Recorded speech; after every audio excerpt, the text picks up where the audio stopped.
Antara kebaikan Allah dan Rasul adalah bahkan orang dolim saja diberi jatah rahmat. Makanya tadi seperti mukadimah yang dibaca Pak Haris tadi, agama ini rahmatan lil alamin. Orang yang dolim saja dapat jatah apa? Rahmat, apalagi yang soleh. Nah kemudian yang perlu dicatat, kenapa kita menjadi enjoy dengan Islam? Islam itu adalah agama yang tidak didikte oleh materi. Jadi kalau Anda ingin makan enak, mungkin kalau pikiran kebanyakan orang, anak-anak muda yang milenial, yang gaul, ingin makan enak ya makan yang disukai. Misalnya sate atau bakso Malang atau apa. Kalau orang-orang yang jadi wali gak gitu cara berpikir. Ini yang masih orisinil. Ditanya, ini dunia baru kesulitan makanan, baru resesi. Cara makan enak gimana? Jawabannya lucu. Ya gampang, idamuhu alju. Idam itu lauk. Kalau kamu ingin makan lauknya paling enak apa? Alju. Kamu harus lapar banget. Sampai kalau puasa itu melihat tempe itu wah, luar biasa. Tapi kalau kamu nggak puasa, air putih itu nggak menantang. Tapi kalau puasa, tempe, air putih itu menarik dan Anda tetap lahap. Apa? Karena lauk terbaik adalah alju, yaitu lapar. Nah tapi kita ini enggak. Kita ini kayak orang bodoh.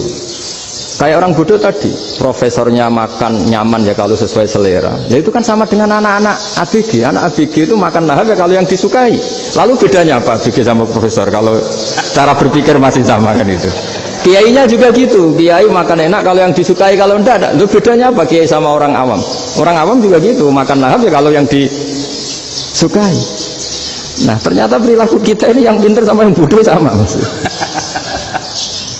Kalau kamu ingin berkasta lebih baik, itu cara makan enak itu apa? Idamuhu aljur. Lauk terbaik adalah karena kita sangat lapar. Makanya masyhur dalam cerita-cerita tarikh sirah nabawiyah, Nabi diberi hadiah, beberapa hadiah. Di antaranya ada yang diterima, ada yang enggak. Termasuk yang dikembalikan itu dokter. Ada seorang raja memberi hadiah Nabi dokter Tobit. Itu sama Nabi dikembalikan. Karena dokter ini sudah lama kumpul Nabi itu nggak pernah sakit. Akhirnya dokter ini putus asa, ini nggak perlu diobatin. Ketika ditanya, kenapa ya Rasulullah engkau tidak pernah sakit? Karena kita ini kaum, kita ini komunitas masyarakat yang tidak akan makan kecuali lapar. Dan kalau sudah makan berhenti sebelum kenyang. Jadi sederhana sekali pengobatan zaman Nabi. Sebagian besar penyakit itu pasti disebabkan kita ceroboh dalam hal makan. Sudah ngerti kalau durian masalah, kalau makan durian ini nggak kehitung gitu. Apalagi kalau gratisan itu berapa banyak. Gitu. Pola tidur juga gitu kata Nabi. Dan kita tidak tidur kalau tidak sangat ngantuk. Nah itu namanya orang-orang soleh yang sudah ada didikte materi. Kalau yang didikte materi kan bisa tidur nyenyak kalau kasurnya enak, AC gini-gini. Sebenarnya enggak, tidur enak itu ya kalau sangat ngantuk. Mbok di gudang, mbok di bis, kalau sangat ngantuk ya semuanya ya enak. Sama, mbok lapar, mbok hanya tempe, tapi kalau sangat lapar itu ya enak. Ya ini ilmu yang mulai hilang, ilmu-ilmu yang mulai hilang. Nah, cara ibadah juga gitu. Kita ini kan, saya ini punya bapak kiai, mbah kiai, punya guru yang sangat alim ya seorang kiai Memun. Itu dulu kita pengkaji ilmu itu tidak pernah tahu bedanya NU dan Muhammadiyah. Karena dulu Mbah Darwis itu, Kiai Dahlan itu dulu ngajinya bersama Mbah Hasyim ketika di Indonesia yang ngaji Mbah Soleh Darat. Mbah Soleh Darat itu dulu ngajinya sama buyut saya ke-6, namanya Mbah Soleh Asnawi di Kudus. Mbah Soleh Darat itu dulu alim-alimnya orang Jawa ya Mbah Soleh Darat, Soleh bin Umar. Tempatnya di Semarang, tapi beliau itu sebenarnya orang Jepara yang dekat Kudus. Setelah di Mekah, Mbah Hasyim ini mondoknya ya, mulazimnya ke Syekh Mahfud Termas. Tapi sesekali ke Syekh Khotib Minangkabau. Nah yang Mbah Ahmad Dahlan lebih sering ke Syekh Khotib Minangkabau, sesekali ke Mbah Mahfud. Singkat cerita, karena Syekh Khotib Minangkabau sudah modern ya, terlibat organisasi dunia. Pas itu beliau pengagum Muhammad Abduh, pengagum Rasid Ridho, sehingga bawaannya Mbah Dahlan itu lebih pergerakan karena beliau lebih mengidolakan Syekh Khotib. Nah Syekh Khotib sendiri sebenarnya orang Minangkabau. Jadi beliau namanya Muhammad saja sebenarnya. Jadi menantunya orang Arab. Oh itu dicibir mertuanya ini karena punya mantu orang Jawa, orang ndak Arab. Singkat cerita terus si mertuanya bilang gini, kamu jangan pernah bilang kalau orang Arab itu mansa kanal Arab, orang yang bertempat di Arab. Walakin mantakallama bi arabiyyin fasihin, tapi orang bisa ngomong Arab secara fasih. Singkat cerita, kalau kamu tidak percaya, nanti suatu saat menantu saya kalau Jumatan, tidak usah kamu kasih tahu, langsung suruh jadi khotib. Nggak usah kamu kasih tahu, caranya nggak usah kamu kasih tahu. Kalau sekarang kan enggak. Kalau dosen mau jadi khotib kan mengumpulkan materi dulu. Lucunya di antara materinya itu dari TV. Makanya jadi ribet kan khutbah sekarang. Kalau musim corona ya akan ngomong corona, musim apa yang ngomong apa. Jadi lagi-lagi didikte oleh media. Sebenarnya kalau ngomong kan sesuai kebutuhan umat, ini obatnya apa. Tapi nggak sesuai trending topik, itu kan kayak anak-anak gaul. Ini dokter kok gitu kan aneh. Singkat cerita si khotib ini nggak dikasih tahu, saya Muhammad tadi nggak dikasih tahu, langsung disuruh khutbah. Fatakallama bikalamin fasihin, dia ngomong fasih sekali, bahkan ngalah-ngalahi fasihnya orang Arab asli. Semenjak itu beliau dapat gelar al-khotib, orang yang cakap berpidato berkhutbah. Makanya terus dia khotib al-Minangkabau. Jadi orang Indonesia itu luar biasa. Dulu yang namanya orang Indonesia di Arab Saudi itu dihormati sekali, karena yang kesana itu pasti ulama. Sudah alim di Indonesia kesana, termasuk Mbah Ahmad Dahlan, Mbah Hashim dulu karena sama-sama muridnya Mbah Soleh Darat. Lama-lama yang kesana itu TKI TKW itu ya mulai agak dibully. Dulu Syekh Nawawi di antara ijtihad yang dihormati itu beliau mengkritik nyuwun sewu orang yang kan orang biasanya normalnya kan muji orang mati syahid, hebat orang mati syahid itu hebat gini. Oke, kita sepakat orang mati syahid itu hebat. Tapi kata Imam Nawawi dengan syarat niatnya itu li'ila'i kalimatillah dan itu bawaan takdir. Saya ulang lagi, itu bawaan takdir, harus mati di medan perang. Tapi tidak boleh seseorang ini niat perang tapi niatnya supaya syahid.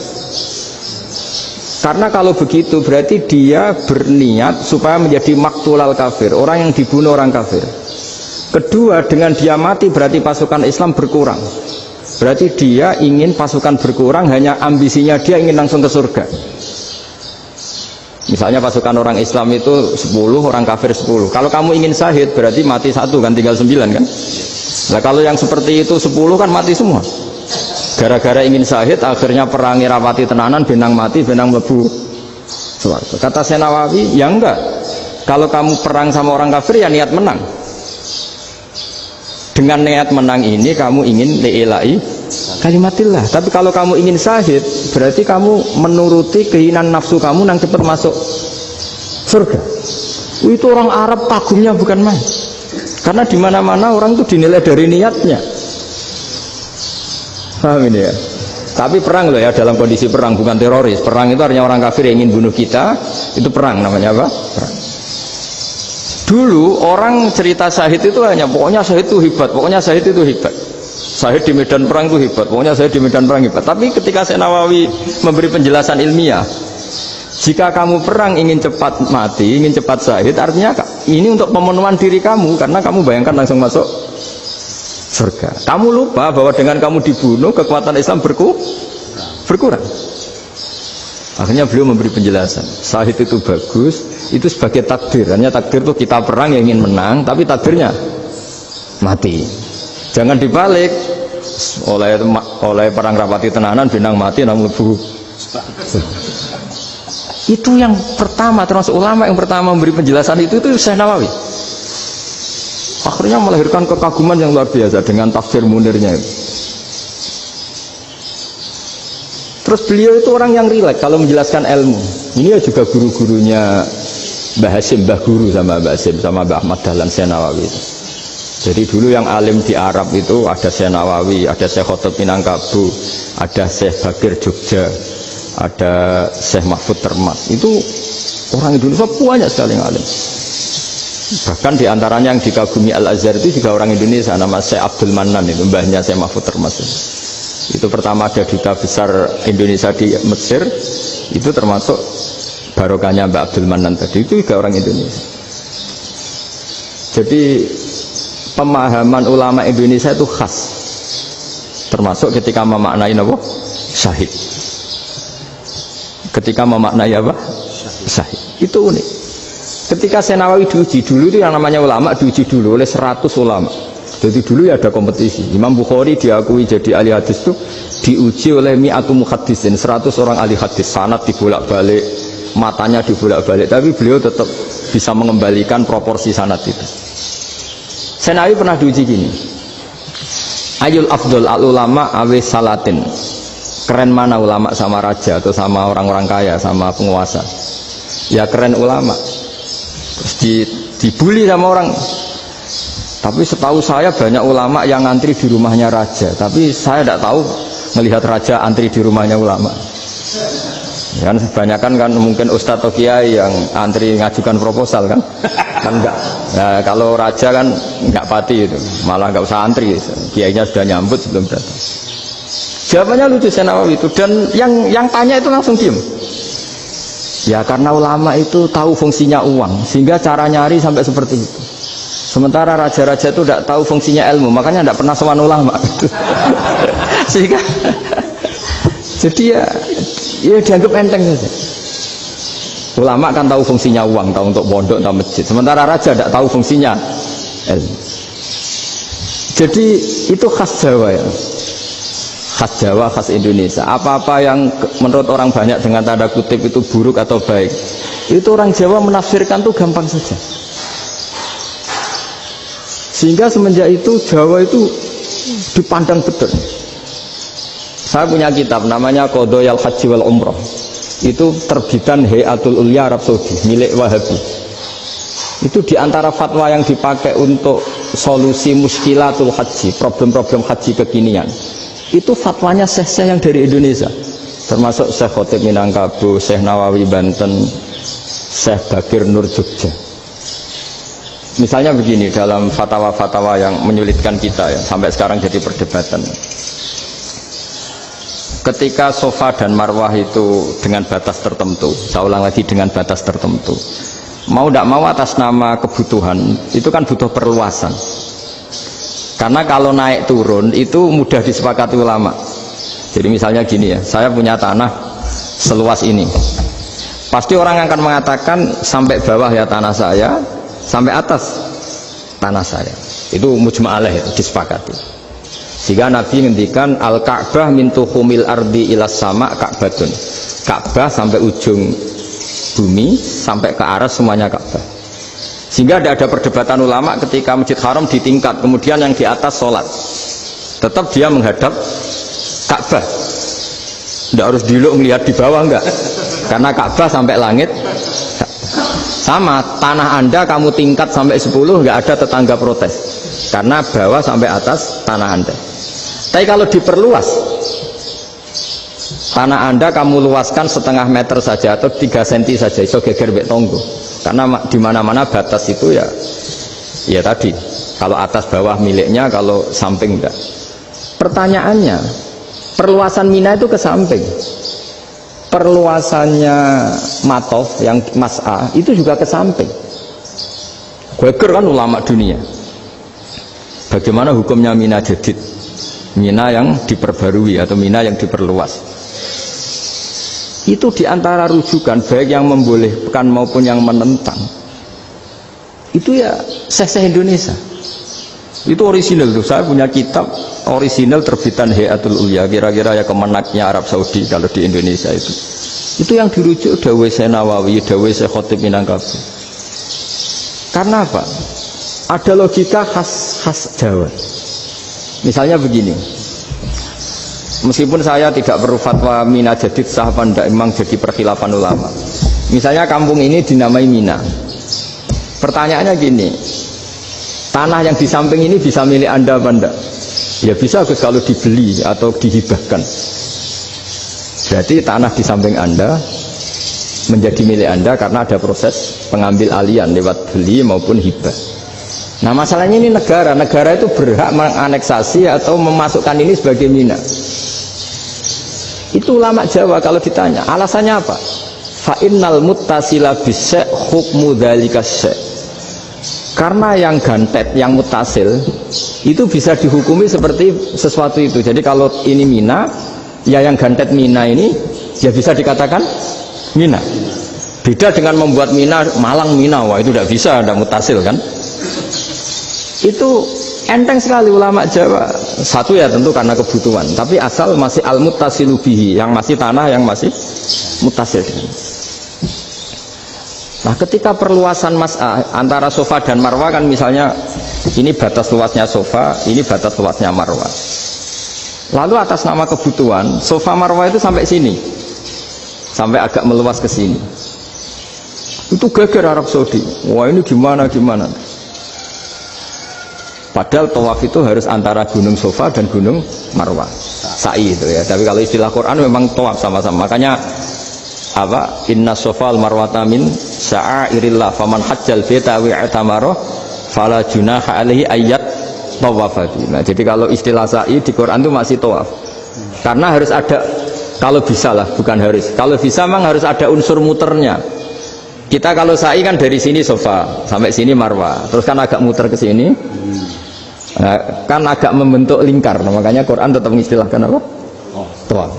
Jadi bukan sini ke sini terus sini ke sini kan enggak, tapi sini sampai sini terus muter kan, terus sini. Jadi antara setar dan selama ini prakteknya kan gitu ya. Sofa ngambil sini, terus ke sini, terus agak muter. Ya karena ada unsur agak muter ini terus orang menyebut apa? Tawaf. Tapi itu bukan syarat sah, ini cerita ideal. Saya ulang lagi ya. Gunung Sofa itu puncaknya atau pucuknya kalau dalam bahasa Jawa itu ya hanya segini, ini sampai sini. Nah, kelompok Islam yang fikih keras nggak boleh diperluas karena Allah memilih tempat ini itu spesial, jadi nggak boleh ke yang lain. Tapi ketika kebutuhan mendesak, mau tidak mau harus diperluas. Itu jawabnya Kiai Jawa lucu. Gunung sing ketok itu sing dhuwure tok. Sikilane luwih ombo. Jadi karena kan gunung kan bentuknya gini. Nah, sofa yang kecil itu yang atasnya, tapi sikilannya sini kakinya lebih luas. Jadi boleh perluasan asal tidak melebihi kakinya. Ya dihitung ya lebih luas. Jadi Kiai Jawa itu kayak wong delok gunung Penanggungan, kayak gunung Arjuna. Di mana-mana puncak gunung itu lebih kecil timbang kakinya. Artinya diperluas ini bukan berarti tidak di sofa dan tidak di, nah, itu khasnya Jawa. Jadi jangan kira orang Jawa itu tidak hebat sekali. Termasuk perkembangan hotel di Arab Saudi. Itu dulu sebelum ada hotel, buyut saya kelima atau keenam dulu haji, namanya Badur Rahman. Itu kalau mau ingin apa ya, menghindari terik matahari itu masuk gua. Itu masuk gua itu hanya separuh badan, kakinya di luar. Jadi jangan bayangkan kalau gua di Indonesia kayak gua Akbar di Tuban orang bisa masuk jalan-jalan, enggak. Gua di Arab itu kayak cepitan batu, tidak sampai masuk. Sehingga kepalanya dimasukkan, kakinya masih kena matahari, saking panasnya Arab Saudi.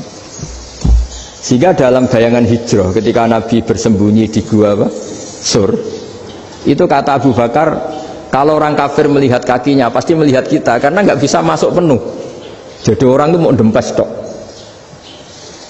Sehingga ya kira-kira luasnya gua paling segini. Makanya guyonannya kiai-kiai itu untung nggak kayak gua Indonesia. Kalau kayak gua Indonesia laba-labanya capek karena luas sekali. Jadi jangan bayangkan gua Arab tuh kayak gua Indonesia. Makanya bayangannya andai kan orang itu melihat ke bawah pasti melihat kita karena orangnya nggak bisa masuk penuh, nggak bisa masuk 100%. Ya kayak cepitan batu lah mirip. Itu kan mirip Gunung Uhud. Gunung Uhud kata Rasulullah, nanti kalau kamu perang itu di atas, menang atau kalah di atas, musuh biar di bawah. Dengan di atas kamu bisa manah. Jangan bayangkan kayak Gunung Merapi, kayak Gunung Penanggungan. Lah kalau Gunung Penanggungan manah ke bawah yang leyang kan. Jadi gunung di Arab itu kayak bukit. Ya sampean pernah kan ke Uhud itu ya sama ini aja tinggi ini kan. Nah ini yang mulai ada miss, makanya nerjemah itu susah di Indonesia. Karena jabal itu udah harus tinggi. Kalau tinggi nggak bisa manah dari atas ke bawah kan nggak ngefek kan. Sampai kalau ke Uhud gunungnya kan pendek sekali sehingga yang manah dari atas ke bawah ya kalau kena musuh ya celaka karena memang dekat. Ya kalau gunung Indonesia manah dari atas ke bawah yang ngeleyang nggak ngefek. Nah itu susahnya nerjemah bahasa Arab ke kita. Jadi apa ya, transkrip itu nggak gampang karena ada pengertian yang beda. Kita kalau bilang gunung itu tinggi sekali sampai banyak mahasiswa tersesat ya saking tingginya. Kalau orang naik Uhud nggak akan tersesat, wong ketok dari bawah itu. Nah ini pentingnya ngaji ya. Jadi akhirnya ulama-ulama Indonesia itu dipakai rujukan. Jadi mulai Mbah Hasyim, Mbah Ahmad Dahlan sampai era buyut-buyut itu masih orang alim. Lama-lama yang di Indonesia ini orang-orang yang bodoh. Sehingga orang Jawa kalau ke sana dibully, ya Jawa tak kuluh kaya. Orang Jawa itu penggaweannya itu makan ular. Karena belut itu kalau di kamus itu persis ular. Dulu itu kan kamus tidak full color. Gara-gara gak full color, gambar belut sama ular itu sama. Belut itu belut sama ular kalau nggak full color gambarnya sama apa enggak? Sama. Terus orang Jawa itu kan masih banyak yang makan bajing itu apa? Ketupai. Bajing kalau digambar tidak full color sama dengan tikus. Gambar yang tidak warna. Hitam putih. Sehingga kita ini dibully pemakan tikus dan pemakan ular. Karena belut itu persis ular kalau digambar yang tidak full color. Sampai datang Syekhona Khalil, datang ulama ngarang kitab ya judulnya Al-Belut karena nggak terima bangsanya dinyak makan apa? Ular. Terus dikarang wal belut hayawanun bakhriyun, terus ya isu fi kadza wa kadza, itu beda dengan al-hayyah, itu diterangkan mulai bisa nerima. Terus sistem hotel juga gitu. Sama tanyakan dalam sejarah dulu orang Sedayu ada namanya Syekh Mukhtar. Syekh Mukhtar bukan bikin rumah besar yang siapapun orang Indonesia haji itu nempat di sana. Nah ini yang menginspirasi akhirnya ada hotel. Dulu Syekh Mukhtar hanya menyediakan untuk hujat-hujat Indonesia. Lama-lama jadi hotel. Tidak mau saya mau cerita. Kata Mbah Mun sering cerita. Kenapa wa ma arsalnaka illa rahmatan lil alamin, kata Mbah Mun, Allah itu pasti bikin ulama yang tidak produk Arab itu pasti ada. Kalau orang Arab jadi ulama wajar, bahasanya Arab, domisilinya di Arab. Tapi Allah akan selalu bikin ulama yang tidak bangsa Arab. Imam Ghazali itu Tus itu Persia. Imam Bukhari itu kira-kira kalau sekarang ikut Uzbek. Ya, Imam Bukhari itu kalau negara sekarang ikut mana? Uzbek. Kenapa demikian kata Mbah Mun? Karena Allah sudah ngendikan wama arsalnaka illa kafatal linnas. Manusia semua ini kena khitabnya Islam. Kalau tidak ada ulama yang dari berbagai negara, kesannya Islam itu hanya milik orang Arab Saudi. Makanya Allah selalu bikin ulama-ulama yang bahkan tidak Arab. Termasuk Imamul Muhaddisin, yaitu Imam Bukhari, itu orang Uzbek, orang Rusia lah kalau sekarang, ikut Uni Soviet dulu. Imam Ghazali itu orang Persia.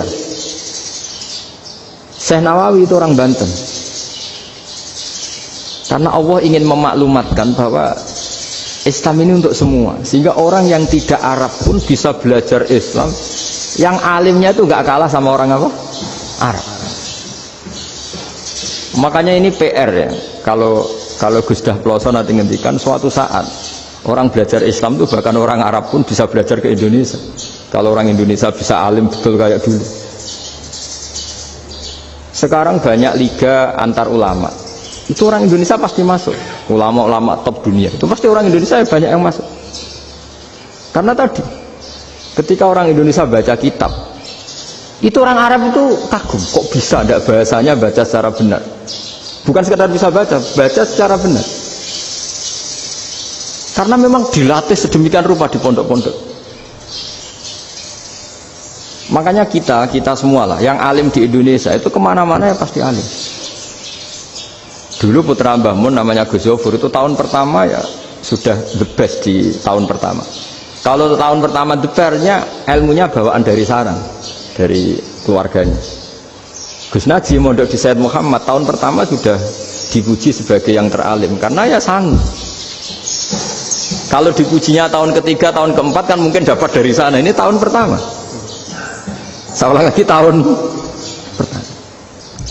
Karena pengajaran di Indonesia itu luar biasa di pondok-pondok ini.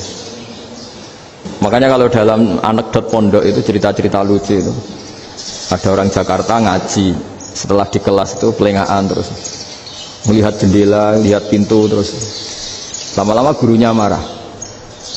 Kamu diajarin kok enggak punya sopan, melihat pintu terus enggak memperhatikan guru ya. Anak Betawinya jawabnya lucu, habis Pak Guru bohong ya. Kenapa ya? Kamu Pak Guru bilang Ja'a Zaidun, Zaid datang. Saya lihat nggak ada yang datang. Setelah itu contoh nasab kan ro'a itu Zaidan. Saya melihat Zaid, saya nggak melihat Zaid. Contoh ketiga yang jar kan maror tuh Zaidin. Saya berjalan ketemu Zaid. Pak Guru diam di situ nggak jalan-jalan.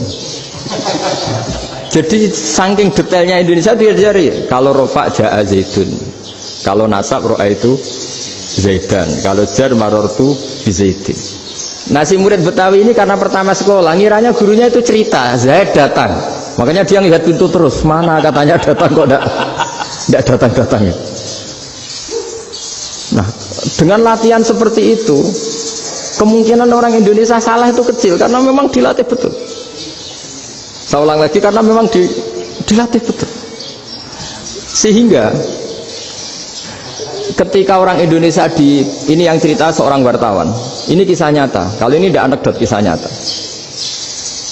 Ada wartawan internasional meliput Ramlah itu di Gaza, di Palestina. Wartawan Indonesia ini hanya bisa bahasa Inggris. Dijak ngomong bahasa Arab. Terus dia bilang saya tidak bisa. Saya tidak bisa. Saya bisanya ngomong Inggris. Tapi apa yang terjadi setelah sholat? Si Indonesia ini jadi imam pakai sholat jariyah lagi, baca bismillah benar, bismillahi jar karena mudhof ilaih. Terus ketika iktidal ya benar, Rabbana lakal hamdu mil'us samawati wa mil'ul ardi benar. Ketika tahiyat ya benar, at-tahiyatul mubarakatuh sholawat. Sama orang Arab ini diambungi. Orang Arab kalau seneng orang itu dicium. Kamu tawaduk, sebenarnya kamu itu ahli bahasa Arab. Karena orang Indonesia sekali sholat itu nggak ada yang salah, meskipun benarnya karena hafalan, tapi bagi yang ahli nahwu itu hebat. Misalnya kita kalau menghafalkan kan bismillahi, bismi jar karena ba, Allahi jar karena mudhof ilaih, ar-rahmani jar karena sifat, ar-rahimi karena sifat, alhamdu rofa karena mubtada, lillahi jar karena ada huruf jarli, robbi jar karena sifat. Sebetulnya tidak karena pinter, tapi karena hafalan. Tapi orang Indonesia hebatnya itu benar terus. Rabbana lakal hamdu, ya kan, alhamdu rofa, terus mil'us samawati ya rofa karena sifat.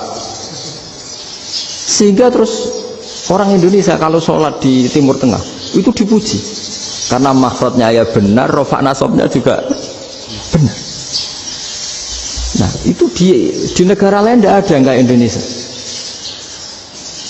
Orang Cina itu sering bikin marah orang-orang Arab karena kalau dongo itu nggak fasih kayak orang Indonesia. Orang Indonesia kalau dongo ya Allahumma tohir qalbi. Orang Cina ini yang jadi guyon di Arab, Allahumma tahir kalbi itu kan bedanya jauh. Itu orang Arab pertama membiarin, lama-lama kalbun entak gitu. Maksudnya asu-asumu gitu. Karena dia bilangnya qaf itu kaf. Jadi kalau Allahumma Allah tohir, kalau aturi nyucekno panjenengan kalbi ing asu ingsun kan. Tapi kalau qalbi itu ati ingsun, tapi kalau kalbi anjing ingsun. Bedanya qaf sama kaf. Karena arah-arahnya kalbun entak, asu-asumu maksudnya kan. Tapi padahal orang Cina itu paling dilihat teksnya ya pakai qaf. Orang Indonesia enggak, mulai kecil dilatih sak fase-fase.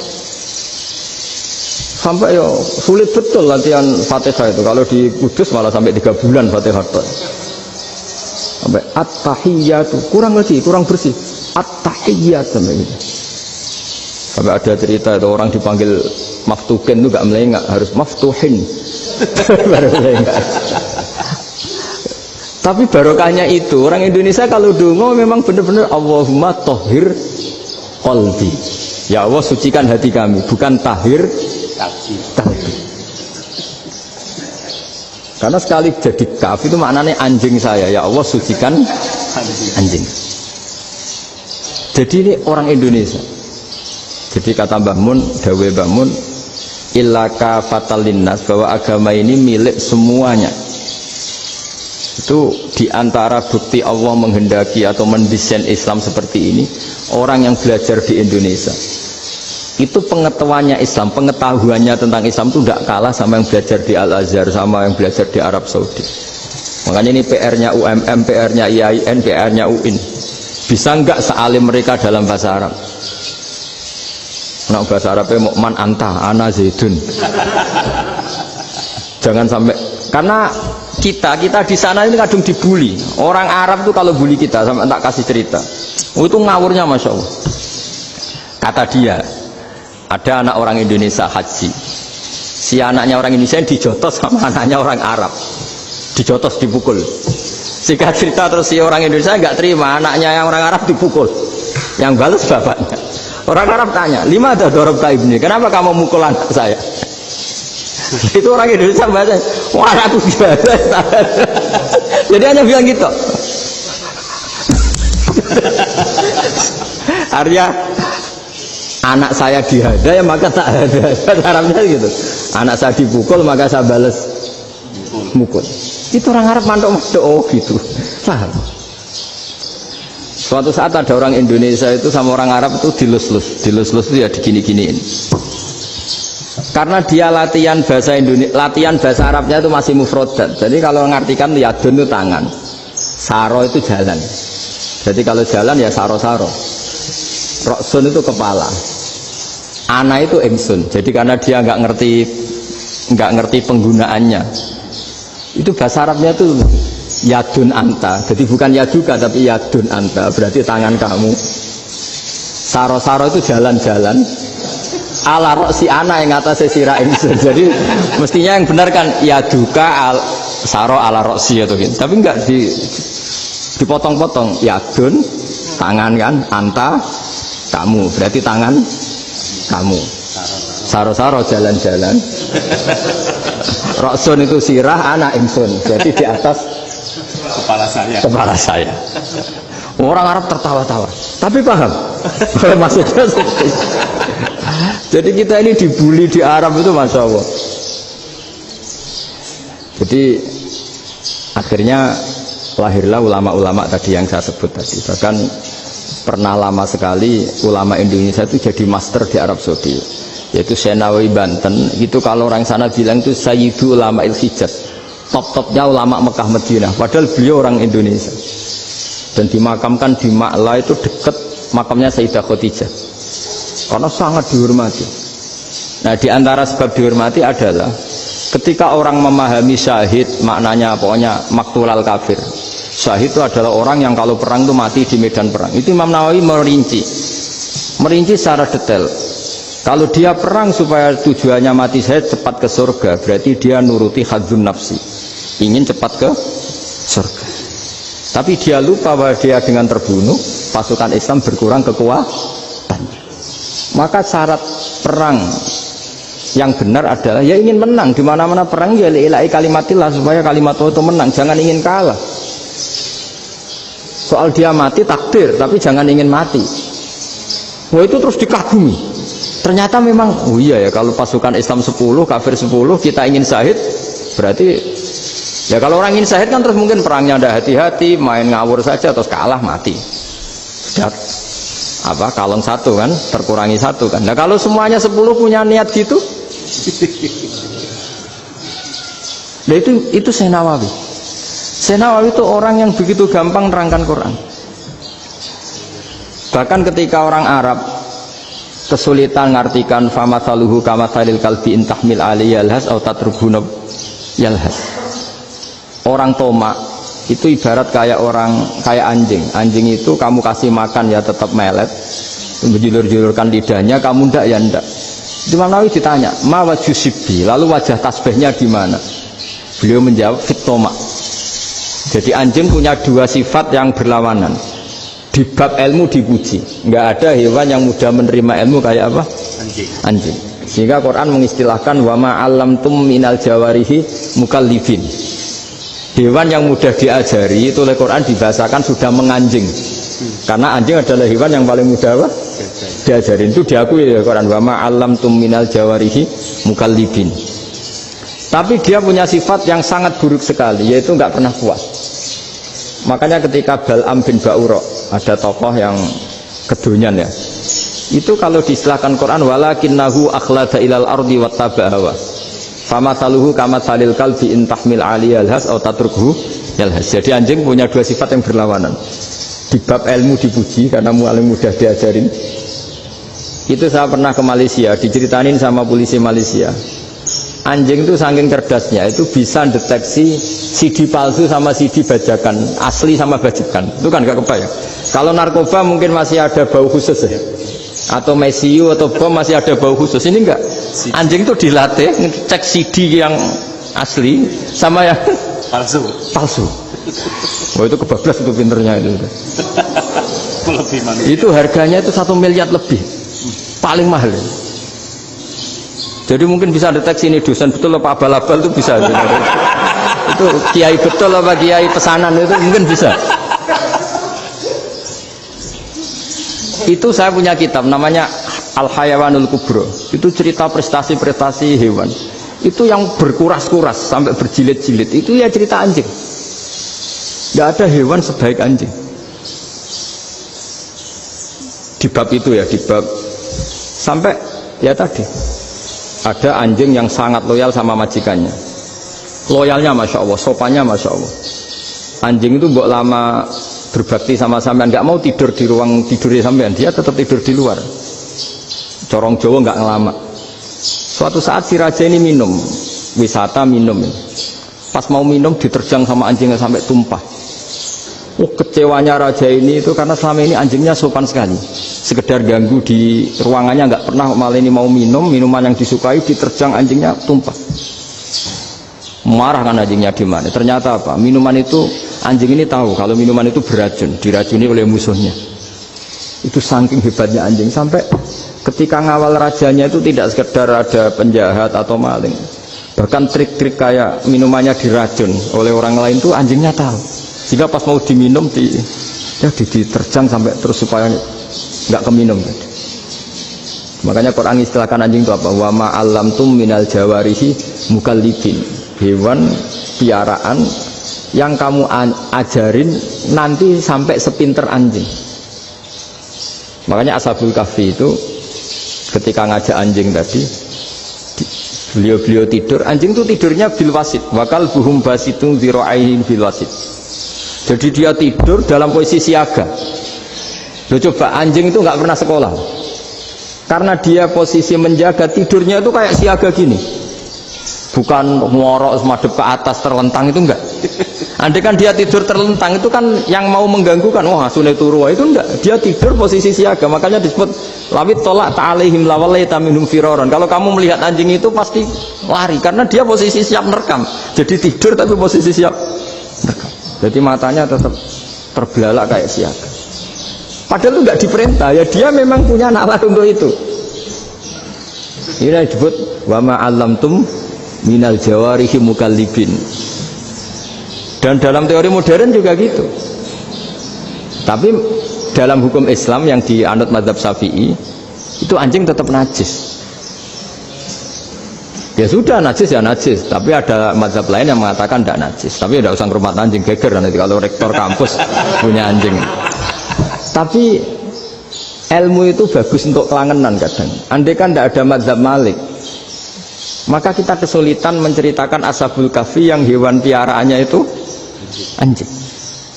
Tapi misalnya anjing disucikan, kita juga nanti susah menjelaskan hadis Nabi malaikat itu tidak masuk rumah yang di situ ada apa? Anjing. Maka ilmu itu, makanya kata Imam Sa'roni, sebagian ilmu itu memang kelangenan, tapi nggak boleh jadi praktek. Tapi harus ada. Misalnya begini, contoh paling gampang.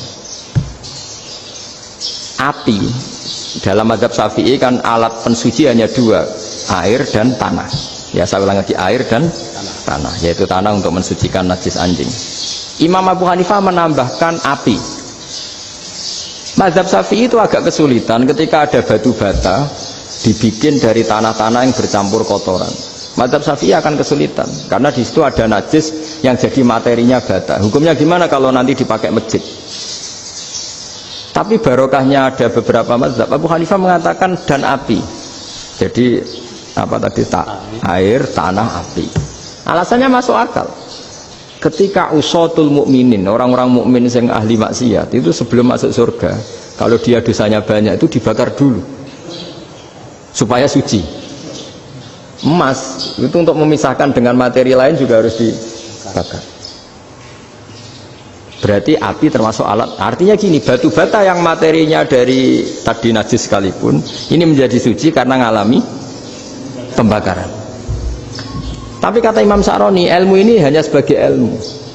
Jangan sampai kalau kamu mau wudhu gak ada air terus membakar diri lah, ini ribet kan. Jadi ilmu itu sebagian memang untuk kelangenan, karena kita butuh. Andai kan tidak ada mazhab Abu Hanifah, maka kita akan kesulitan pakai bata yang kita tahu cara bikinnya kadang di tempat yang kotor, di tempat yang najis. Tapi karena ini ngalami dibakar, maka hukumnya suci menurut mazhab Abu Hanifah. Dan itu sering ulama itu sampai apa? Saya punya kitab fikih namanya Fardul Masail. Pengandaian ada masalah. Jadi masalah itu belum terjadi tapi diandaikan. Misalnya kayak di Texas. Bumi itu bulat bola. Texas itu kalau dibor itu pas Ka'bah. Lalu kiblatnya di mana? Bumi ini kan hanya rubuk-rubuk seperempat, yang ada arah itu seperempat. Tapi kalau Ka'bah itu sama Texas, atau Texas dengan Ka'bah itu lalu kiblatnya mana? Mau sudah bebas arah. Maka ilmu mengatakan maro'ahu muslimuna hasanan fawa indahu hasanun. Kamu jangan nuruti ilmu hakikat, tapi nuruti mindset. Kalau mainstreamnya orang banyak seperti itu, mindsetnya orang sana, misalnya Ka'bah sana, ya ikut sana. Tapi ini tidak mewakili hakikat, karena kalau yang 380 derajat itu kan terus ribet. Makanya ini kesulitan di bab-bab fikih. Ya saya ulang lagi, kesulitan di bab-bab fikih. Makanya fikih itu selalu bicara, misalnya gini, ada orang sholat. Saya ulang lagi. Setelah salam pertama dia kentut, itu sholatnya batal apa enggak? Itu lama berdebat.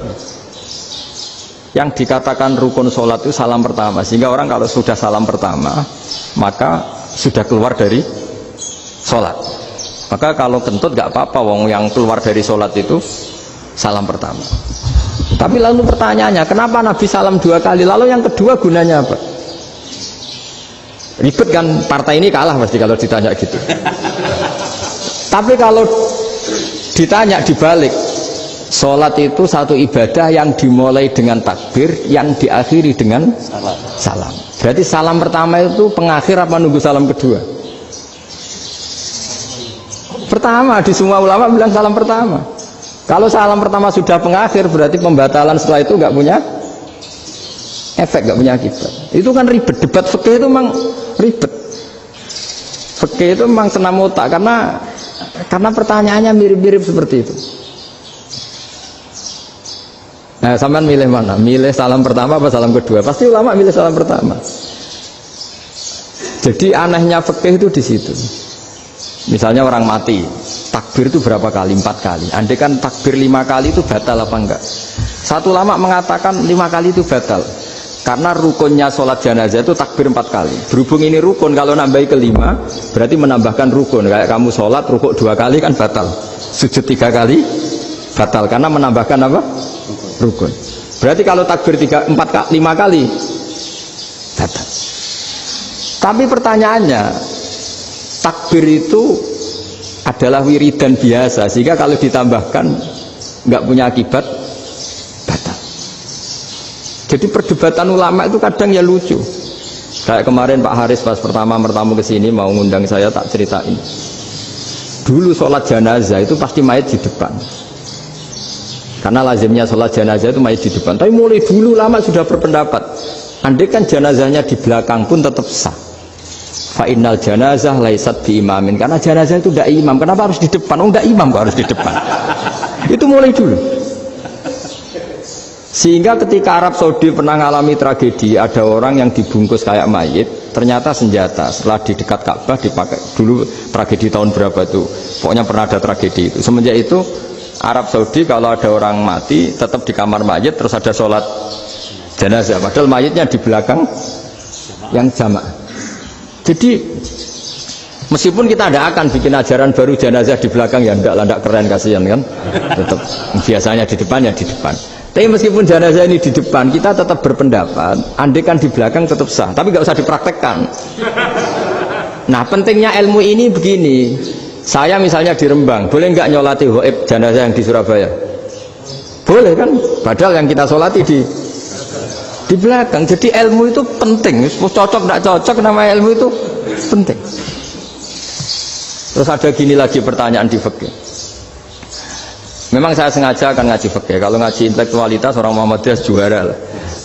Tapi ini ngaji fikih. Ada orang sarongnya itu pas sampai lutut. Kalau berdiri lututnya tertutup. Tapi nanti kalau ruko agak jengking lututnya terbuka. Itu batalnya nunggu ruko apa mulai takbir sudah batal? Padahal pasti nanti batal kalau ruko itu. Itu ada ulama yang mengatakan, ya batalnya nunggu ruko. Bagaimanapun terjadinya pembatalan waktu ruko. Ada ulama mengatakan yang enggak mulai awal sudah tidak sah itu, karena pasti ngalami batal. Nah, pertanyaan-pertanyaan seperti itu penting karena lalu Allah menilai apa? Ya nilai niatnya. Misalnya gini, kalau contoh itu mungkin Anda tidak tertarik, tapi contoh begini. Kita mau operasi jam 10 siang.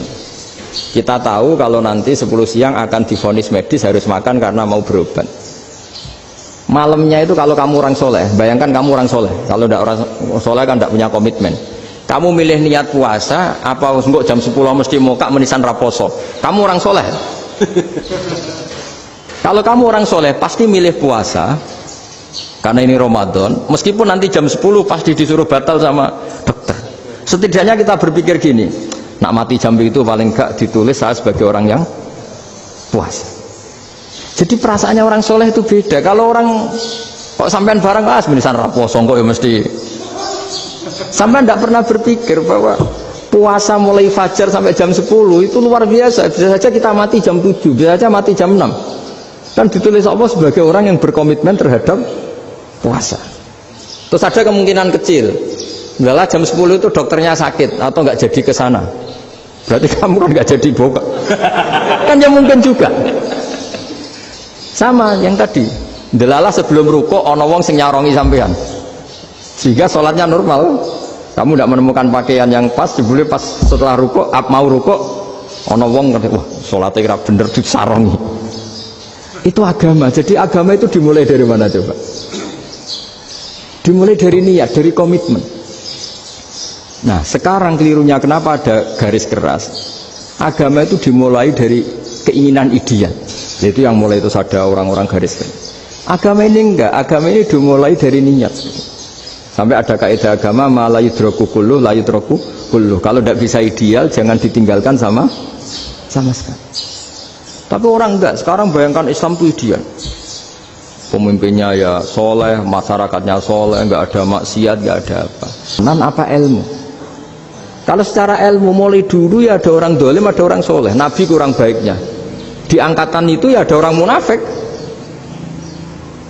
Sehingga ulama itu sudah berpendapat ideal itu piye. Zaman Nabi saja ada orang apa? Munafik. Itu ilmu. Kalau nuruti kelangenan inginnya dunia ya steril, gak ada maksiat, gak ada apa. Dan agama itu diciptakan Allah itu memang unik.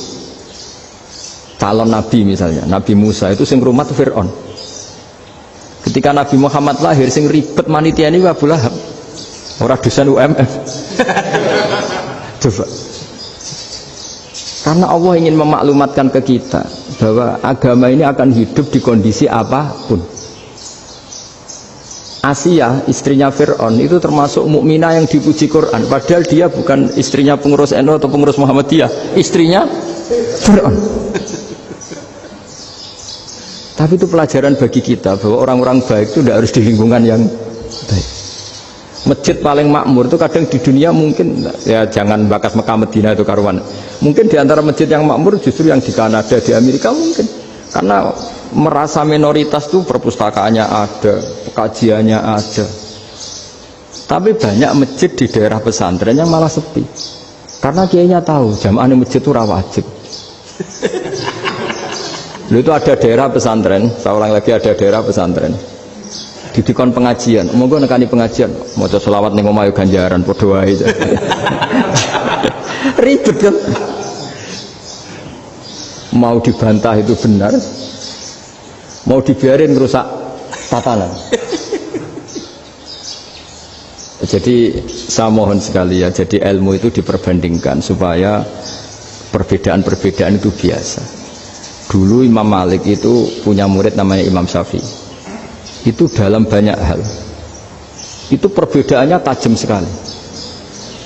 Ya saya ulang lagi, dalam banyak hal itu perbedaannya tajam sekali. Misalnya begini, ini terakhir percontohan saya fikih, nanti dikaji sendiri. Ada seorang A'rabi, Ja'a A'rabiyun, ini di hadis sahih diulang-ulang di semua Al-Kutubus Sittah ada peristiwa ini. Ja'a A'rabiyun ila Rasulillah sallallahu alaihi wasallam faqala ya Rasulullah ahlaktu. Qala wa ma ahlakaka qala wa qatu imraati fi nahari Ramadan. Ya Rasulullah, saya ini orang yang rusak. Kenapa? Saya ini hubungan intim sama istri saya ketika masih siang Ramadan. Singkat cerita, orang ini dihukum berat sama Nabi. Hukumannya adalah karena dia membatalkan puasa ketika dengan hubungan intim. Sama Nabi dihukum, kamu harus merdekakan budak. Wah, tidak mampu ya Rasulullah, saya tidak punya budak. Jadi ini bukti bahwa agama ini sangat sosial, sehingga sebagian kafaroh harus memerdekakan budak. Kamu kalau gitu puasa 2 bulan, yang baru puasa 2 hari aja kecelakaan malah disuruh puasa 2 bulan. Ya sudah, kamu ngasih makan 60 orang miskin, saya ini orang paling miskin. Kok ini jadi sudah miskin, agak hiper lah orang itu.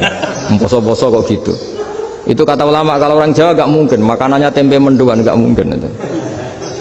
Di Jawa itu nggak mungkin lah ada orang batal puasa karena hubungan intim. Ke istrinya nggak cantik, cerewet, sang lanang mangane mendoan, itu tidak mungkin. Kecelakaan itu tidak mungkin. Tidak mungkin itu. Tapi kalau Arab mungkin karena makanannya daging. Singkat cerita, terus pertanyaannya gini, kalau batal biasa itu kan bayarnya puasa 1 hari. Kalau batal, tapi kalau batal pakai hubungan intim, pakai jima kalau dalam bahasa fikih, itu kafarohnya berat, yaitu merdekakan budak atau puasa 2 bulan berturut-turut. Pertanyaannya gini, jima istri itu boleh loh tidak zina? Seorang jima istri itu boleh loh tidak zina? Itu kan hukumannya berat. Nah terus Imam Malik berpikir kalau gitu tidak harus jima dong. Poso-poso, ora ono uzur, ora ono apa terus nyate. Sesuk mangan bakso tanpa ada alasan syar'i. Hukumnya harus sama dong, karena jima hukumnya boleh, berarti semua iftar, semua pembatalan puasa yang tidak ada udzur syara' maka hukumnya sama, yaitu sanksinya sama.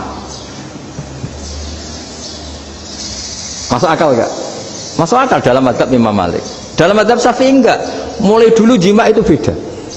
Kowe mertamu ning gone wong, mangan iku oleh, tapi nek nggo bojomu mbok jima niku wis nemen ngawure lagi. Tetep beda. Dari Imam Syafi'i pokoknya beda, jima sama makan itu beda. Lah ya, terus setelah itu terus ada pertanyaan, bagaimana kalau makan dulu baru jima? Ribet kan? Makanya itu sampai dibabkan Kitabul Khilafil Fiqhi, bab merekayasa fikih. Makanya itu perdebatannya orang Hanafi sama Imam Syafi'i juga sama. Ada orang jam segini lapar sekali, kalau langsung makan kan kena sanksi. Ya pergi aja dulu, pura-pura ngaji ke Gus Bah gitu. Nanti kan jadi musafir kan? Wah, itu sudah boleh itu kan musafir. Padahal enggak. Memang dia pergi itu karena supaya bisa makan.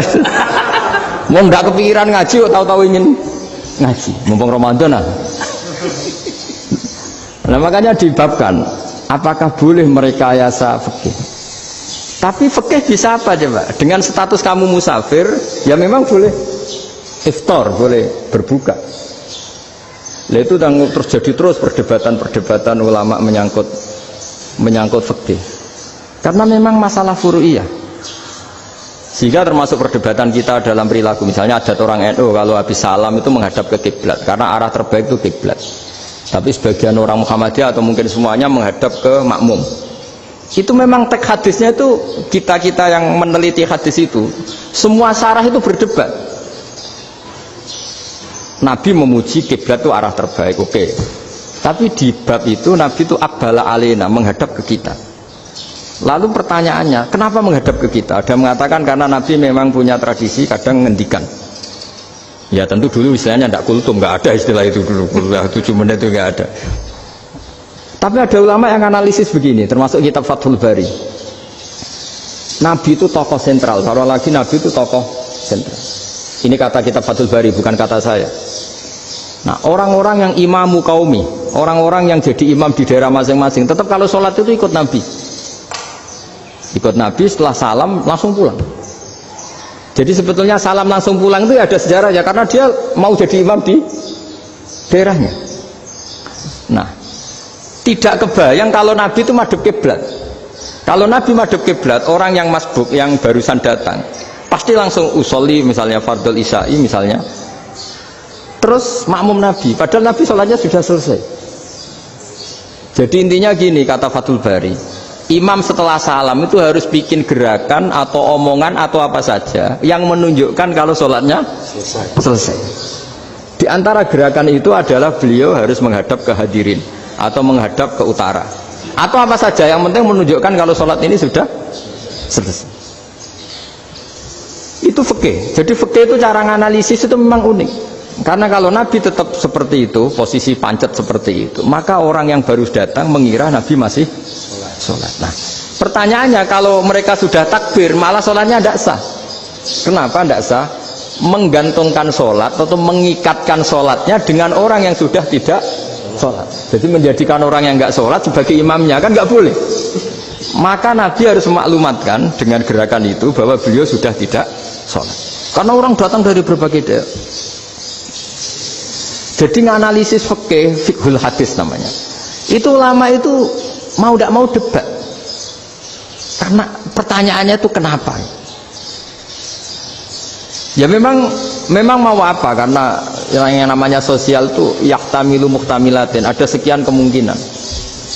Makanya dalam madhab istimbat itu, ketika Nabi sodakoh pakai tamer, pakai kurma, itu ulama mesti ngitungnya tuh kut. Kut itu makanan pokok. Sehingga Imam Syafi'i mengatakan kalau di Indonesia pakai beras misalnya, karena kutil balad Indonesia itu beras. Oke, Imam Syafi'i mainstream. Tapi ketika era Yusuf Qaradawi di Al-Azhar di Mesir sana, ulama-ulama mulai usil. Sama sih ingat Mbah Mun sering gejlokan, lah iya petani gabah, petani padi wis melarat wajib zakat. Petani cengkeh, kakao, suga-suga wajib zakat hanya karena yang ditanam tidak makanan pokok. Jadi mulai ada ulama mulai gerah lah, kalau bahasa politiknya mulai gerah. Yang petani miskin gara-gara yang ditanam padi wajib zakat. Yang orang-orang di sana misalnya di Sulawesi karena tanamannya kakao atau cengkeh tidak wajib zakat karena bentuknya tidak makanan pokok. Geger kan di Al-Azhar geger. Akhirnya hampir semua ulama berpendapat ya sudah sekarang ketika Nabi menzakati makanan pokok itu jangan dihitung sebagai makanan pokok. Wa mimma akhrajna lakum minal ardh. Apa saja, ma itu apa saja. Makanya kata Yusuf Qaradawi, ma itu apa saja. Makanya semua tanaman yang menghasilkan uang itu wajib zakat. Nah, masalahnya kitab-kitab Syafi'iyah itu sudah mamlu'ah, sudah penuh dengan penjelasan misalnya fala zakata fil khadrawat, maka enggak perlu zakat untuk kayak kangkung, semangka dan sebagainya. Nah, lalu kiai-kiai angkatan modern kayak Mbah Mun itu sering dapat masukan. Saya pernah dengar sendiri, Yai, Saya ini punya sawah 1 hektar, tak tanamin padi, itu nggak pernah kaya saya. Sekarang tak tanamin kangkung malah saya kaya, karena tiap 3 hari panen tak kirim ke Jakarta. Itu orang Indramayu yang tanya. Jadi gak tanam padi gak pernah kaya, tanam kangkung kaya. Nah, karena dia orang soleh, kalau zakat boten. Mau diwajibkan zakat tidak makanan pokok, mau tidak wajib dia kaya. Semenjak itu perubahan di Indonesia ikut. Akhirnya ada zakat, pokoknya asal tanaman yang 1 nisab ya wajib zakat. Masih ada debat lagi. Ketika nanam ingin dipanen, itu dia petani apa pedagang? Karena nanti perdebatannya ikutnya zakat zuruk, zakat tanaman apa zakat pedagang. Kalau sampean nggak pernah debat berarti sebenarnya Anda tidak dosen Islam ini. Berusaha nggak pernah diskusi fikih apa Islam. Karena saya berkali-kali punya tamu itu begini, Gus saya ini pedagang melon, tapi dia penanam melon, jadi pedagang yang agak ingin badi banyak. Itu caranya gini Pak Rektor, saya misalnya pedagang melon, daripada saya kulak di pasar atau dari petani sudah mahal, nyewa tanah sekian hektar terus ditanami melon. Setelah berhasil, ini dia zakatnya tanaman apa zakat pedagang? Karena dia nanam itu mentalnya sudah pedagang. Padahal nanti zakatnya beda kan? Yang 1,2% yang 1 rubul usur sama nisul usur sama usur, 1/10 sama 1/20. Kalau zakatnya zuruk kan 1/10 atau 1/20. Yang 1 rubul usur, kira-kira 2,5. Saya ulang lagi ya. Jadi di era modern itu kita jadi bingung, pedagang tapi gayanya petani tapi hakikatnya. Jadi gampangannya gini ya, kalau saya pedagang beras, kok saya kaya raya, itu mendingan nyewa sekian hektar untuk ditanamin beras, padi ya, daripada tengkulak, daripada beli. Akhirnya perdebatannya, ini zakatnya pakai apa? Misalnya tebu, misalnya petani tebu. Oh jelas kalau jual nanam tebu itu ingin dijual. Masa apa itu es tebu berhektar-hektar? Nah, kira-kira kalau menurut jenengan ini zakatnya zakat apa? Tijarah atau zakat tanaman? Mentalnya tijarah, mentalnya pedagang. Nah ini saya hanya mau cerita. Khilaf, kadang-kadang orang angen-angen. Khilaf itu nggak mungkin enggak. Ya sama seperti NU dan Muhammadiyah selalu khilaf awal Ramadan. Itu memang nggak bisa nggak khilaf. Misalnya begini, saya beri contoh ya. Karena kadang yang khilaf juga nggak pernah belajar. Lucu kan? Tak beri contoh ya. 2001 itu abad keberapa coba? Tahun 2001. Abad 21 abad 20? Abad 21. Jadi meskipun terpaut 1 tahun, padahal abad itu 100 tahun. Nah, pikirannya orang-orang Muhammadiyah seperti itu. Hilal kalau sudah melewati garis ufuk, meskipun setengah derajat atau 1 derajat itu sudah ikut bulan berikutnya, sehingga ya sudah meskipun sekian derajat sudah dianggap Ramadan. Nah pikirannya orang NU enggak, harus ru'yah bil fi'li. Itu sebetulnya lagi-lagi sebenarnya enggak masalah NU dan Muhammadiyah, itu di kitab-kitab ya seperti itu. Kita ini enggak biasa goblok ya. Artinya kita yang keluarga kiai tahunya kunut mazhab Hanafi, enggak kunut mazhab Syafi'i. Tapi tahu-tahu ini mazhab NU, ini itu aneh itu menurut kita ini anggap mana ada Muhammadiyah jadi mustahid, mana ada NU jadi mustahid. Jadi sebetulnya orang tahu semua lah kalau Abu Hanifah itu tidak kunut, Imam Syafi'i itu kunut. Imam Syafi'i pernah main di masjidnya Abu Hanifah ya tidak kunut, ditanya kenapa tidak kunut, jenengan itu presiden kunut, tidak sanggup mati Abu Hanifah, dulu biasa aja. Sekarang geger ya karena tidak punya kegiatan. Sebenarnya itu nggak masalah, mulai dulu biasa. Saya teruskan ya. Nah, menurut mayoritas ulama nunggu ru'yah bil fi'li. Ru'yah bil fi'li itu gini.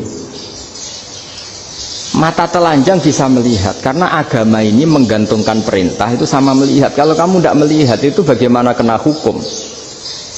Ibarat gini, Pak Rektor datang ke rumah saya, tapi saya nggak tahu. Kena nggak saya hukum harus menghormati? Dia datang nggak sembunyi-sembunyi. Saya kena hukum harus menghormati ya kalau melihat, kalau enggak ya enggak.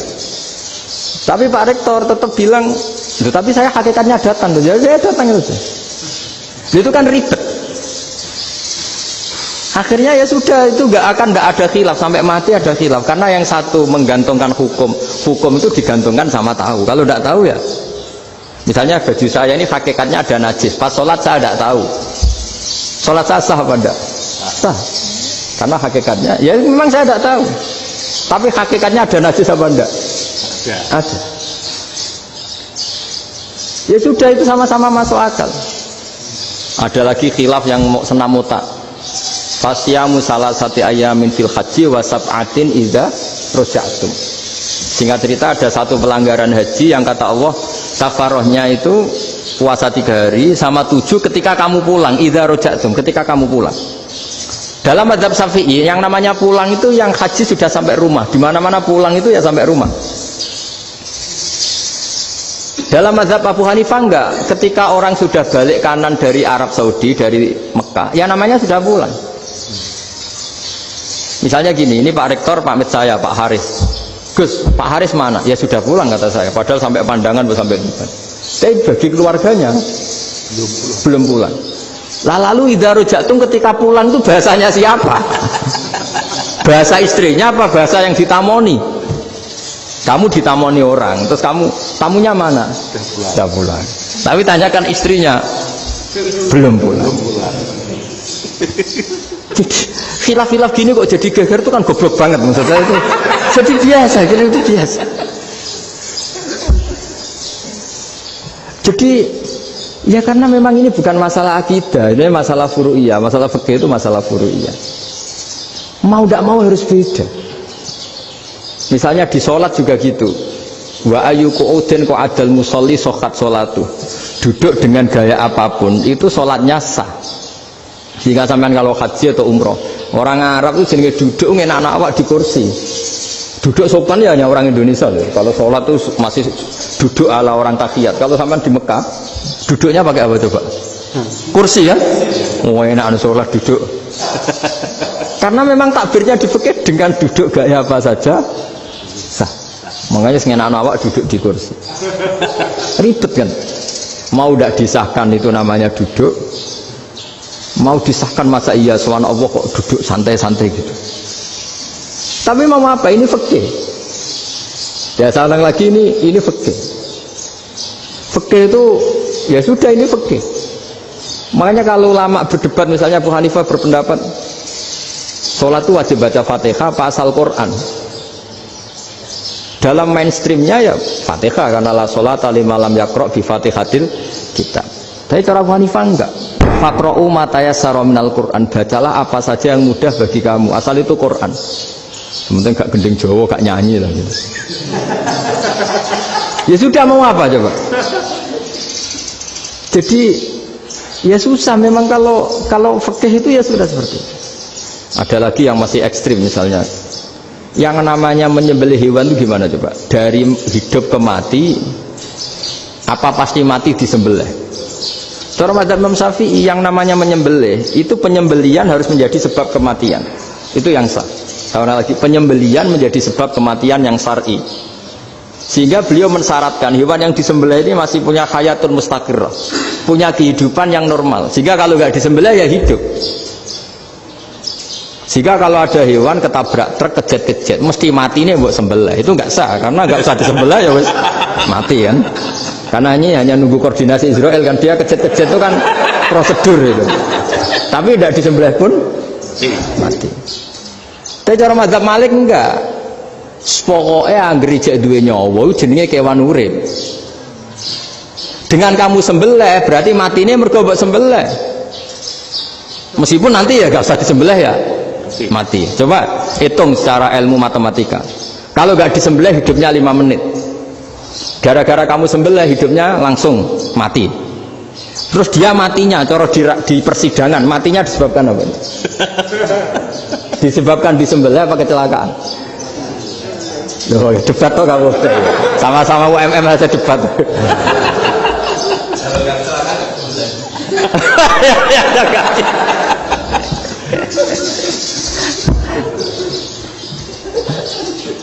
Loh saya pernah mas ngalami nyata itu, saya jalan-jalan sama anak saya pakai motor, sampai di jalan raya gitu ada ayam jago ketabrak mobil, kejet.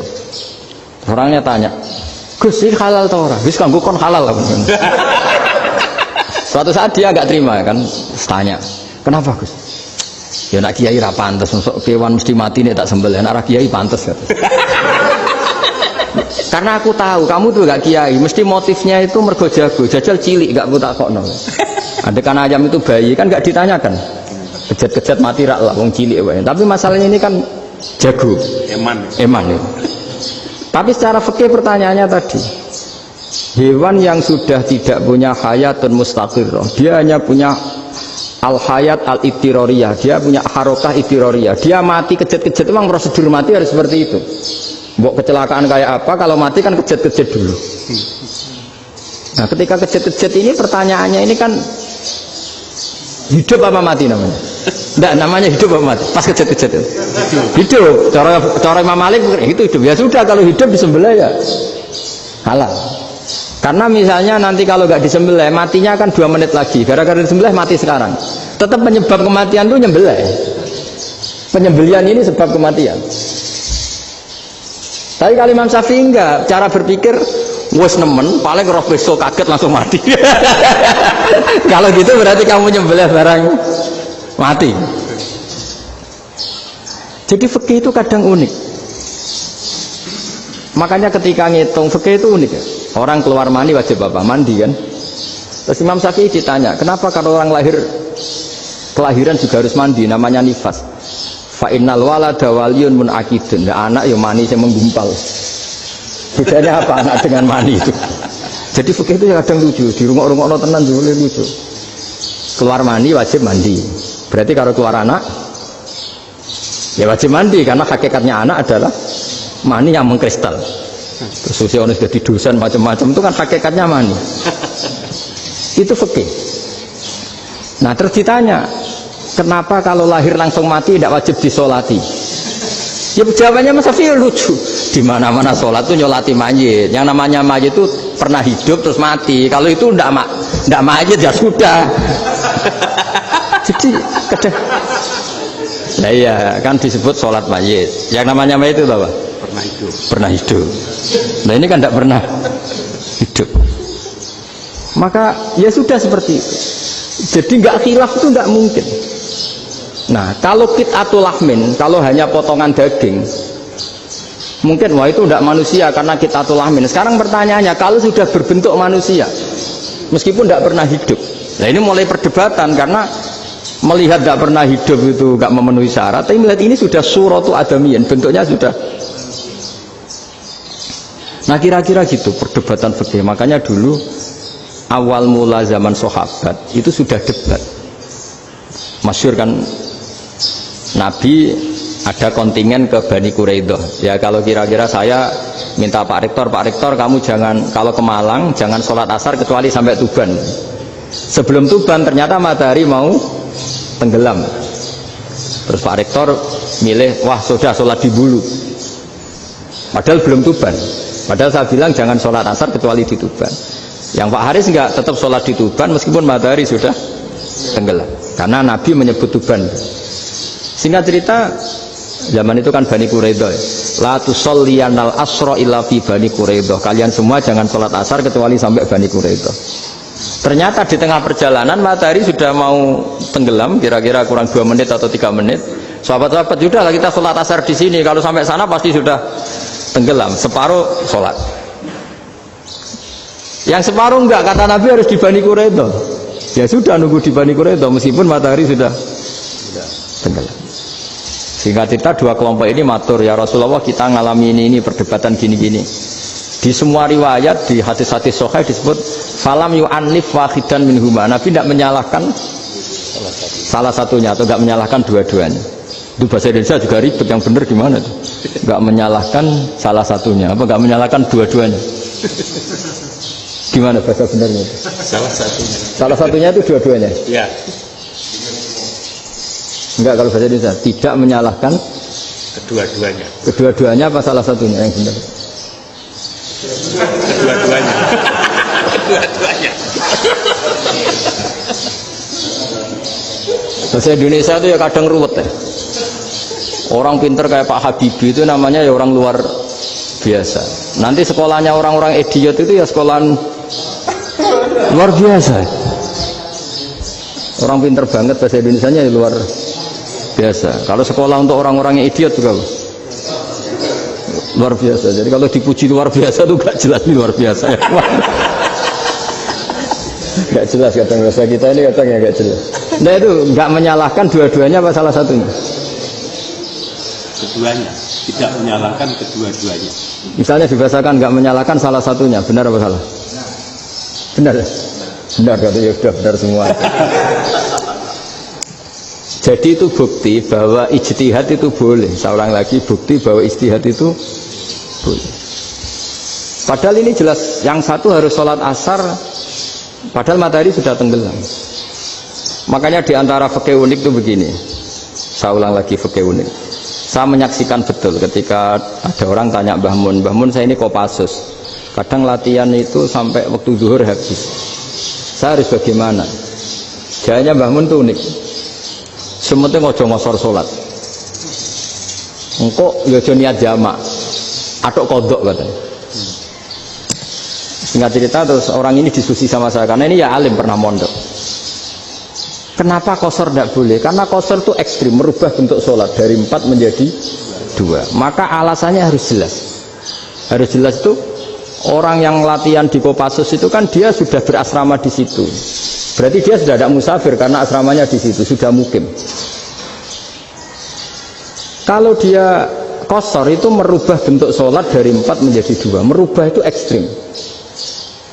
Tapi kalau dia qadha itu hanya mengakhirkan sholat dari waktunya.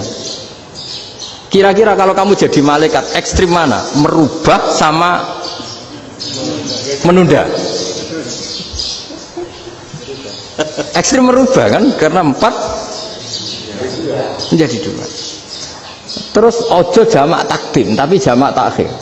Itu juga penting. Bagi pengkaji fikih itu penting. Kalau jamak takhir itu salah-salah sithik ora pati popo. Kenapa? Kan mirip zuhur qadha. Kalau jamak takhir kan tapi kalau jamak takdim asar kok di waktu zuhur, ekstrim mana? Perubahan takhir sama takdim itu ekstrim mana? Ekstrim takdim karena melakukan sesuatu belum waktunya. Belum waktunya. Jadi itu memang ya memang tadi kajian-kajian fikih itu memang unik. Karena bagi ahlinya, saya ulang lagi tapi ini saya ulang lagi bagi ahlinya. Makanya ketika Nabi menjamak sholat ketika nusuk, ketika haji itu kata Imam Syafi'i lis safar, karena Nabi pergi jauh karena rumahnya Medina. Tapi resikonya fatwa itu adalah orang Mekah nggak boleh jamak karena kawasannya nggak sampai 90 kilo lah kalau sekarang mungkin. Tapi kalau tahu Imam Malik nggak jalin nusuk sehingga orang Mekah pun yang haji ya boleh jamak karena alasan jamaknya karena nusuk, karena haji bukan karena jarak. Terus diteruskan lagi. Kalau karena pergi boleh jamak, memangnya pergi itu kenapa? Karena repot. Ya itu masalah kan masyakoh. Nah, terus mulai ada orang-orang yang ngawur kan resepsi jamak ribet. Wes resepsi duit utangan kan capek. Wah itu sudah jamak. Ribet kan. Jadi kalau sudah illatul hukmi itu sudah mesti bikin masalah. Kalau sudah illatul hukmi itu pasti bikin masalah. Nah, pertanyaannya jamak itu masih gampang karena bentuknya sholat masih 4. Yang ekstrim kalau qasar karena bentuk sholat 4 menjadi 2. Maka kata Mbah Mun pesennya nak kue ra mesti bener jika alasan itu tidak mesti benarnya. Pokoknya sementing tidak qasar katanya. Juga tidak jamak takdim karena qasar ini kan merubah bentuk sholat kan ekstrim. Jamak takdim juga ekstrim karena mendahulukan sholat sebelum waktunya. Kalau jamak takhir kan biasa, kalaupun salah kan mirip kodok. Ya mirip kodok biasa kan.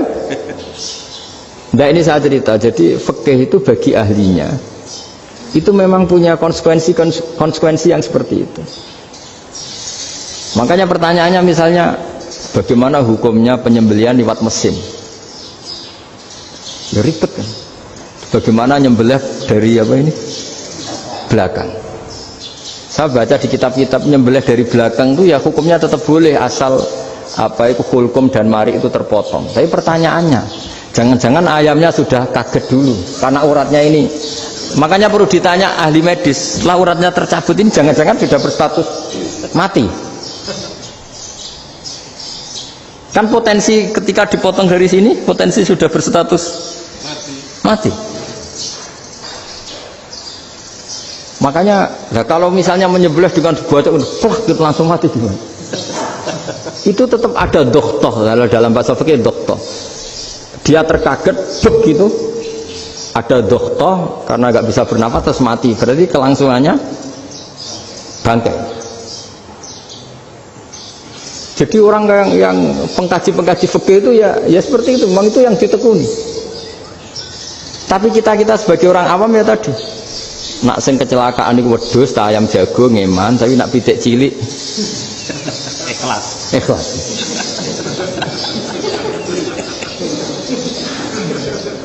Makanya ada pertanyaan orang-orang, saya pernah ditanya itu ya bingung tenan. Gus, kalau ada orang mati oplosan misalnya, jenengan datang sholat enggak? Ya datang sholat kan, dia orang mukmin, saya tetap sholat. Kenapa? Ya kan matinya oplosan.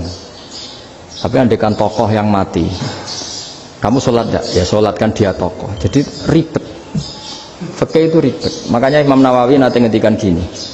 Ada orang ngundang Nabi, ya Rasulullah, saya mohon nyolati ini.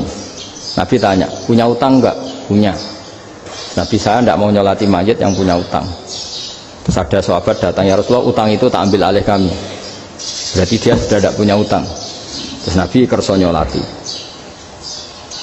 Pertanyaannya, utang itu hal yang boleh. Saya ulangi, utang itu hal yang boleh.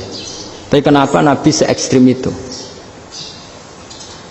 Tapi ketika Nabi mau kondur itu ngendikan gini, ini PR ya bagi UMM, ini PR ya. Nabi sebelum kondur bilang gini, sallu ala sahibikum. Cung, saya tidak nyolati ini, tapi tolong ini disolati. Terus kata Imam Nawawi, dianalogikan atau dikiaskan, siapapun pelaku dosa besar atau mati dalam keadaan tidak benar, misalnya pas dugem mati, pas oplosan mati, itu sebaiknya tokoh-tokoh itu enggak nyolati, karena nanti dianggap penghormatan. Misalnya ketua PP Muhammadiyah rektor nyolati wong mati oplosan, kan keren. Mati oplosan disolati rektor. Ya sudah, tapi kalau nggak disolati nanti ada tradisi yang keliru, yaitu janazatul muslim tidak ngalami disolati, padahal siapapun yang muslim janazahnya harus disolati. Makanya setengah-tengah ya rasa rektor lah, bu satpam semua itu tetap ada yang sholat gitu. Itu kata Imam Nawawi. Jadi ketika ada orang mati nggak benar, itu sebaiknya tokoh-tokohnya nggak ikut nyolati, tapi awamun nas, orang kebanyakan ikut sholat. Jadi fikih itu agak jelimet, karena tadi ketika tokoh ini nyolati, pertanyaannya bedanya apa mbek sing mati ning masjid mbek mati oplosan? Karena sama-sama semua orang nyolati, kan tidak ada sanksi sosial gitu. Tapi ketika nggak disolatkan sama sekali, wah lebih parah lagi. Ini ada janazatul muslim tidak disolati. Sehingga kata Imam Nawawi, ini hebatnya Nabi tengah-tengah. Jadi Nabi kundur, cung saya tidak nyolati, tapi sallu ala sahibikum. Ya tapi ini kamu harus nyolati. Kata Imam Nawawi, orang yang mati bunuh diri, orang yang mati oplosan, orang mati secara nggak benar itu asal dia muslim tetap wajib disolati, karena sholat ini hakul muslim. Kan seorang muslim diantara haknya apa? Ketika mati dikafani, dimandikan, disolat. Tapi ini masalahnya matinya pas murtakibul kabiroh, pas melakukan dosa besar, dan itu sebab kematiannya. Kalau dia oplosan, kan sebab matinya ya karena oplosan.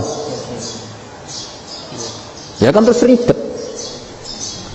Mau disolati oleh, apalagi misalnya kita ketua ulama, punya terkenal wali, wah keren, mati oplosan lagi disolati wali, kan ribet kan. Nanti yang repot malaikatnya. Itu ya, ini yang nggak kata bahaya. Saya pernah baca kitab itu yang repot malaikatnya. Itu ada yang bilang gini, Orang yang punya hutang itu pasti nanti hisabnya berat. Diaudit malaikat sampai bisa nyaur utangnya. Sementara malaikat kena konstitusi, kalau Nabi mendoakan harus mustajab. Ini kan ada dua hukum yang berlawanan. Sekali Nabi berdoa, Allahumma maghfir lahu warhamhu, itu harus dituruti malaikat. Nggak boleh doanya Nabi nggak dituruti malaikat. Sementara aturan Islam juga harus dituruti, bahwa orang yang punya utang harus tersandra oleh utangnya. Tapi nak sing dunia Pak Haris kan, nggak TNO, nggak ngefek gitu. Jadi misalnya Pak Haris cuma sampai nangis semua maghfir lahu, nggak ngefek. Malaikat nggak itu, nggak sudah lepas. Starter. Tapi kalau Nabi yang berdoa kan harus dituruti. Ini masalahnya kan itu. Nah kalau diturutin berarti hutangnya harus bebas. Padahal secara aturan harus tersandra karena punya hutang. Dan nanti sama kalau yang mati oplosan ini yang doain wali, kok wali sampai Allah maghfir lahu, doanya wali kan harus terkabul. Sementara secara hukum dia harus kena sanksi karena oplosan tadi. Daripada ngerepotno malaikat, sudahlah wali-wali ini tidak usah ikut nyolatin. Yang nyolati ya orang-orang nggak jelas ini, sehingga kan malaikat kan santai aja kalau mau nyiksa. Loh, tapi kan sudah didoain, gak ngefek. Doanya orang-orang nggak penting. Itu ada tuh di sarah Muslim itu. Di sarah Muslim di bab ketika Nabi ngintikan babu qauli Rasulullah sallallahu alaihi wasallam, shallu ala sahibikum. Jadi belajar fikih itu asik ya. Karena tadi harus dipelajari. Kalau enggak, ilmu ini hilang. Terus nanti takutnya lagi ilmu fikih itu direduksi sosial. Terus misalnya gini, pepe wong cilik wae kiai-kiai ra gelem nyolati. Orang melihatnya ini karena yang oplosan wong cilik om larat ra disolati. Jajal bupati ya disolati, mergo amplopnya gede-gede. Kan terus ruwet kalau dianalisis itu kan ruwet. Makanya kenapa saya harus ngomong fikih supaya semuanya itu enggak didudukkan urusan sosial itu.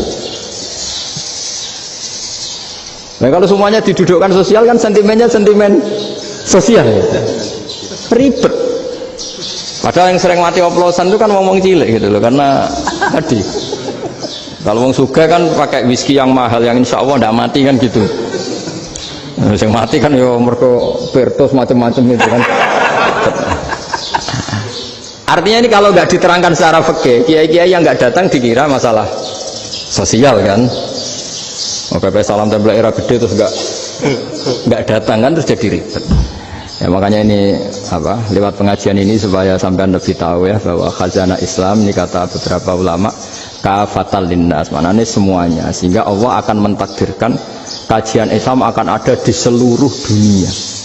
Jadi kenapa IAIN marak di Indonesia, UMM, Universitas NU banyak, karena agama ini kafatal linnas, tidak miliknya orang Arab tapi milik semua. Orang alimnya juga gitu. Ketika ada liga alim seluruh dunia, itu orang Indonesia, orang Afrika, ya selalu ada orang alim yang kelas dunia. Seperti dulu ada Imam Bukhari, itu as-sakhul kutub ba'da kitabillah, kitab terbaik setelah Quran itu Bukhari, padahal dikarang oleh orang Uzbek. Kata siapa? Islam As-Sofyan, ada orang Arab ngakui kalau kitab paling sahih itu Bukhari. Mekah Madinah pun ngakui kalau kitab paling sahih Bukhari, padahal pengarangnya ada orang Arab. Orang mana? Uzbek. Imam Ghazali yang diakui seluruh dunia itu Atos itu ikut Persia, juga bukan orang Arab. Sibawah ini orang Persia. Nah, ini yang belum ada orang Malang ini, tinggal PR ini. Ya nyusul ya. Ya saya kira demikian. Assalamualaikum warahmatullahi wabarakatuh. Assalamualaikum warahmatullahi wabarakatuh.